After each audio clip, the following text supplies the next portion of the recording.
Quelle histoire. 7h41, notre regard à l'international ce matin sur cette terre, Mélina, complètement oubliée et délaissée de la communauté internationale dans une totale indifférence direction Haïti qui sombre dans l'enfer des gangs. Oui, absolument. Un angle mort. Depuis un peu plus de 10 jours, pourtant, des groupes armés contrôlent la quasi-totalité de la capitale, Port-au-Prince.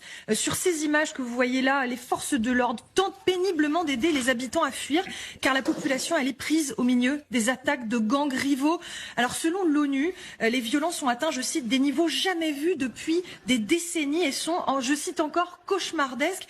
On parle donc de tirs soutenus au milieu des habitations, mais pas seulement. De kidnapping aussi quotidien, 1359 recensés en 2022, soit une moyenne de 4 par jour, et puis aussi des viols et des meurtres. Qu'est-ce qui a conduit justement à une telle situation ?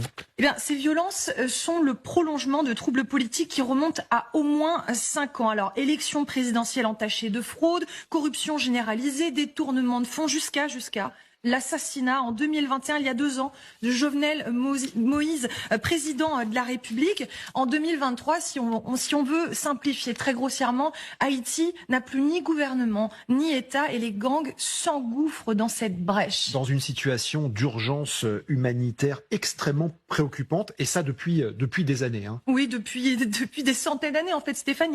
Il y a des terres qu'on pourrait croire absolument maudites. C'est bien simple. Haïti a tout connu, tout enduré, et ce, dès le XVe siècle. La colonisation, l'extermination de sa population indigène, traite d'esclaves, occupation, coup d'État, guerre, choléra, et puis un séisme en 2010 qui fera, vous vous en souvenez, 230 000 morts, plus de 300 000 blessés, 1 million de déplacés. Alors, selon l'ONU, c'est la catastrophe à la fin de l'année dernière.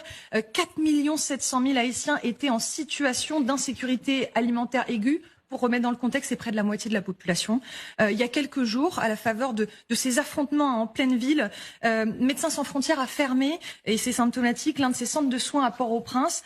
Trop dangereux pour le personnel, trop dangereux pour les patients. Beaucoup d'ONG, en fait, mais aussi d'habitants, d'entreprises craignent avoir atteint un espèce de point de bascule, ne voient aucune aide extérieure poindre. En fait, Haïti, qui est l'un des pays les plus pauvres au monde, on le rappelle, semble sombrer dans l'indifférence la plus totale. On ne parle pas beaucoup d'Haïti dans les médias, mais on en parle sur LCI pour raconter ce qui se passe là-bas. Comme d'habitude, ce sont les populations civiles qui trinquent. Exactement. Merci beaucoup, Mélina, pour ce regard à l'international.